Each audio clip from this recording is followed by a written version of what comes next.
hingga Desember 2025 di 2,92%. Kenaikan ini lebih karena low base effect dampak diskon listrik yang diberikan di awal tahun 2025 sehingga inflasi administered price juga meningkat tajam ke 9,71% year on year dari 1,93%. Meskipun di atas sasaran, tekanan inflasi ini temporer dan akan ternormalisasi pada bulan Maret. Beberapa komoditas pangan mengalami penurunan harga mendorong inflasi volatile food turun signifikan menjadi 1,14% year on year dari bulan sebelumnya sebesar 6,21%. Inflasi volatile akan terus dijaga melalui kebijakan stabilisasi pasokan dan harga pangan serta penguatan peran Bulog. Inflasi inti naik dari 2,45% inflasi inti naik ke 2,45% didorong oleh kenaikan harga emas perhiasan yang tumbuh sebesar 76,5%. Jika harga emas dikeluarkan, inflasi inti non emas bulan Januari 2026 mencapai 1,33%. Rendahnya inflasi ini membuka ruang bagi pemerintah untuk lebih ekspansif mendorong ekonomi tanpa risiko hyperinflation atau kepanasan. Jadi kadang-kadang orang lihat inflasi umum, tapi yang lebih bersih dari pengaruh global adalah inflasi inti yang non emas yang 1,3%, sehingga kita bisa menyimpulkan dalam keadaan sekarang ekonomi belum terlalu kepanasan, sehingga masih ada ruang untuk mendorong ekonomi tumbuh ke tingkat yang lebih tinggi tanpa memicu inflasi yang berlebihan. Pemerintah akan terus berkomitmen mengendalikan inflasi pangan di tengah meningkatnya kebutuhan untuk MBG.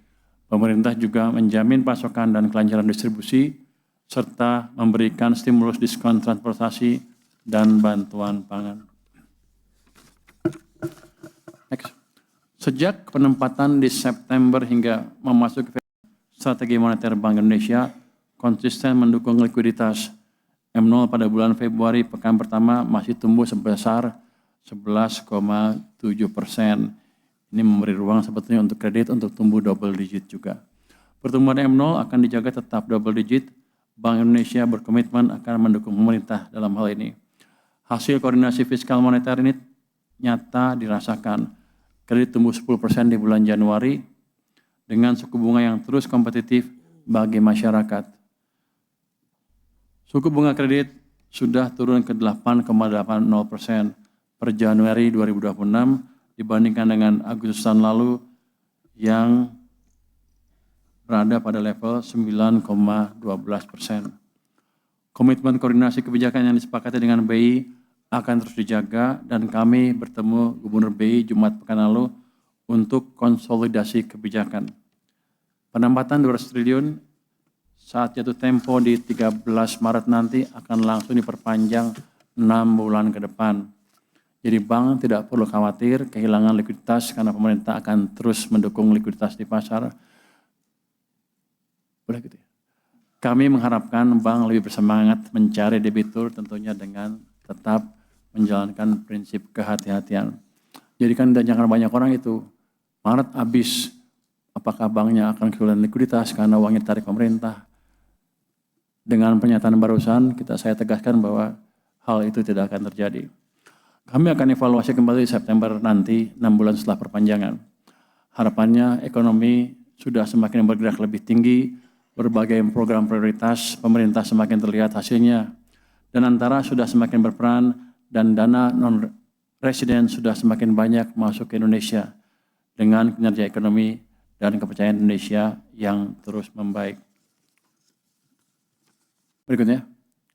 Aktivitas ekonomi dan optimisme masyarakat hingga awal tahun 2026 tetap terjaga positif. Manufaktur menunjukkan ekspansi selama 6 bulan berturut-turut. Ini mencerminkan kuatnya permintaan domestik. Dan PMI-nya 6 bulan berturut naik terus ya, lebih malah. Indeks penjualan retail juga terus menguat yang kiri bawah. Ini menandakan konsumsi rumah tangga tetap solid sebagai salah satu penopang utama pertumbuhan. Ini menggambarkan adanya betul-betul perbaikan di masyarakat. Ini bukan kata saya, bukan kata pemerintah, ini berdasarkan suatu indeks yang disurvei dari besaran-besaran yang ekonomi yang di masyarakat. Di sisi persepsi keyakinan konsumen terhadap pemerintah juga berada di level yang amat tinggi. Ini menjadi modal yang kuat untuk menciptakan aktivitas ekonomi yang didukung optimisme terhadap masa depan tata kelola ekonomi Indonesia. Kalau Anda lihat yang kanan atas, kita pakai yang IKKP yang ada base yang kuningnya tuh, sekarang di posisi 117. Itu artinya kepercayaan pemerintah berada di level yang tertinggi dalam beberapa tahun terakhir. Saya bilang level tertinggi sekarang. Jadi kepercayaan pemerintah tinggi sehingga stabilitas sosial politik juga akan terus terjaga dalam beberapa bulan ke depan. Jadi secara keseluruhan berbagai indikator ini memberi konfirmasi bahwa fondasi permintaan domestik tetap kokoh. Ini memberi ruang yang kuat bagi ekonomi Indonesia untuk tumbuh terus secara berkelanjutan di tengah dinamika global. Jadi kelihatannya betul ekonomi kita sudah berbalik arah dan di triwulan keempat dan triwulan sana, triwulan 1 kedua akan terus tumbuh lebih cepat. Akan dipertahankan momentumnya untuk pertumbuhan lebih tinggi lagi tahun 2026. Proyeksi pertumbuhan Q1 2026 mencapai sekitar 5,5 sampai 6% dan full year 2026 kalau di APBN kan 5,4%, tapi kita akan dorong ke arah 6% juga. Pemerintah memastikan belanja negara optimal, realisasi capaian realisasi belanja Q1 2026 ditargetkan mencapai 809 triliun rupiah. Percepatan progres MBG, pembayaran THR ASN TNI Polri, program penanganan bencana Sumatera, serta paket stimulus Q1 akan dilakukan. Saya harap itu akan atau dipastikan itu akan mendorong ekonomi di triwulan pertama tahun 2026 ini. Konsumsi dan investasi diperkuat melalui pembangunan 30.000 KDMP, Korporasi Desa Merah Putih ya, sebesar 90 triliun rupiah. Juga pembangunan renovasi perumahan sebesar 20 triliun rupiah, serta groundbreaking proyek hilirisasi dan antara senilai $7 miliar, setara dengan 110 triliun rupiah. Faktor musiman, libur Imlek dan Lebaran, serta kebijakan WFA turut menopang aktivitas konsumsi masyarakat pada triwulan pertama tahun 2026 ini. Next. Selama periode Ramadan dan Idul Fitri 2026, pemerintah menyiapkan paket stimulus yang komprehensif, terutama sektor transportasi dan perlindungan sosial. Untuk kereta api dan kapal laut diberikan diskon 30%, sementara angkutan penyeberangan memperoleh pembebasan 100% tarif jasa kepelabuhanan. Tiket pesawat domestik kelas ekonomi mendapatkan penurunan harga sekitar 17-18% melalui PPN DTP 11%, pemotongan PJP 2U dan PJP 4U 50%, penurunan harga aftur 10%, penurunan fuel subcharge dan sebagainya. Total belanja untuk ini sebesar 0,92 triliun rupiah. Di sisi perlindungan sosial, pemerintah menyalurkan bantuan pangan berupa 10 kg beras dan 2 liter minyak goreng bagi 35,04 juta KPM dengan anggaran total mencapai 14,09 triliun rupiah, serta mencairkan tunjangan hari raya bagi ASN TNI Polri dan para pensiunan dengan nilai total mencapai 55 triliun rupiah. Pemerintah juga akan mengakselerasi beberapa subsidi pupuk.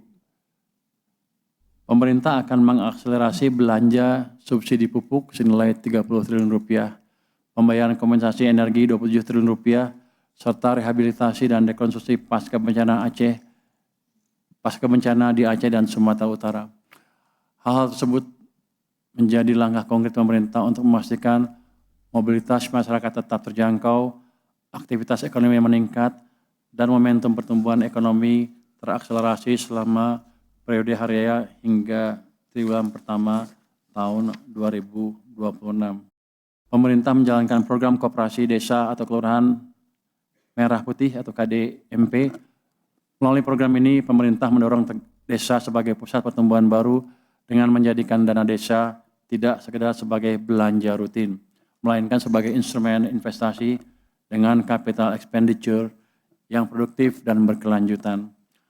Program ini juga memperkuat ketahanan pangan dan ekonomi desa, memperpendek rantai distribusi agar harga lebih terjangkau, sekaligus membuka lapangan kerja serta mendukung pengentasan kemiskinan.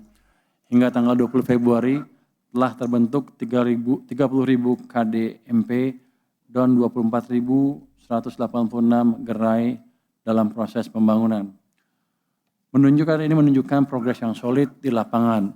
Ke depan, pemerintah menargetkan penyelesaian 30.000 gerai hingga Maret 2026 dan tambah 50.000 gerai hingga Agustus 2026.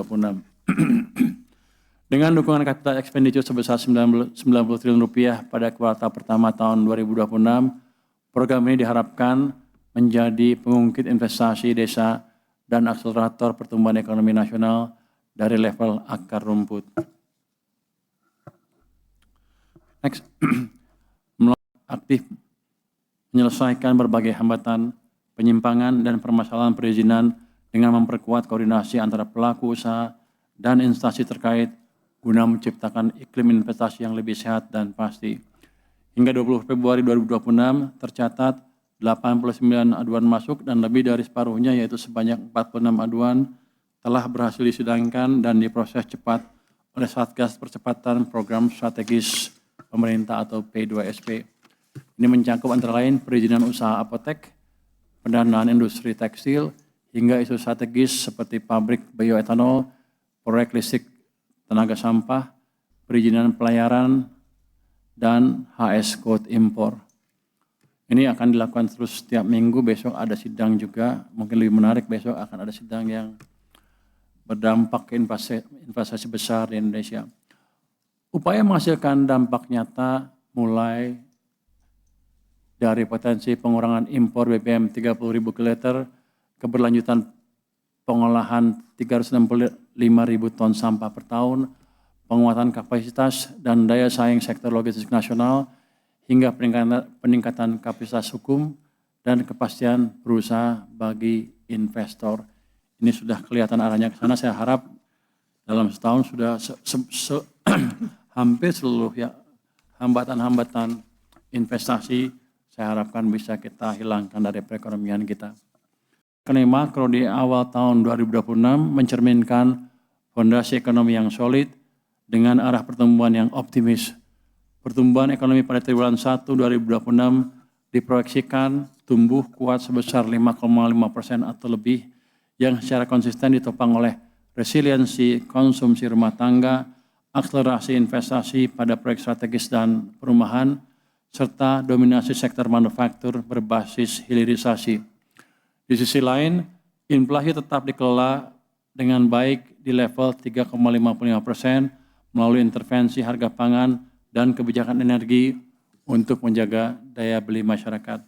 Ketahanan sektor keuangan domestik juga terjaga, di mana pergerakan nilai tukar rupiah dan yield SBN tetap terkendali meskipun dipengaruhi oleh ketidakpastian global serta kebijakan moneter AS yang lebih ketat. Dalam aspek energi, realisasi harga minyak mentah Indonesia Januari sebesar 64,41 US dollar per barrel, serta upaya optimalisasi lifting migas terus dipantau guna menopang kesinambungan kinerja sektor energi dan memperkuat ketahanan fiskal nasional ke depan. 1 Januari 26, realisasi APBN menunjukkan kinerja yang solid. Pendapatan negara telah mencapai 172,7 triliun rupiah atau 5,5% dari target APBN, tumbuh sebesar 9,5% year on year. Kinerja ini ditopang oleh penerimaan pajak perpajakan yang tetap kuat serta PNBP yang mulai menunjukkan pemulihan di luar komponen non berulang tahun lalu. Di sisi belanja negara terrealisasi sebesar 227,3 triliun rupiah atau 5,9% dari pagu APBN tumbuh tinggi sebesar 25,7% year on year. Ini menunjukkan akselerasi belanja pemerintah sejak awal tahun, khususnya untuk mendukung program prioritas, menjaga daya beli, dan mendorong pertumbuhan ekonomi di triwulan pertama. Kalau Anda lihat tuh, pertumbuhan pajak di bulan Januari itu tumbuhnya 30,7% dibandingkan dengan tahun lalu. Ini artinya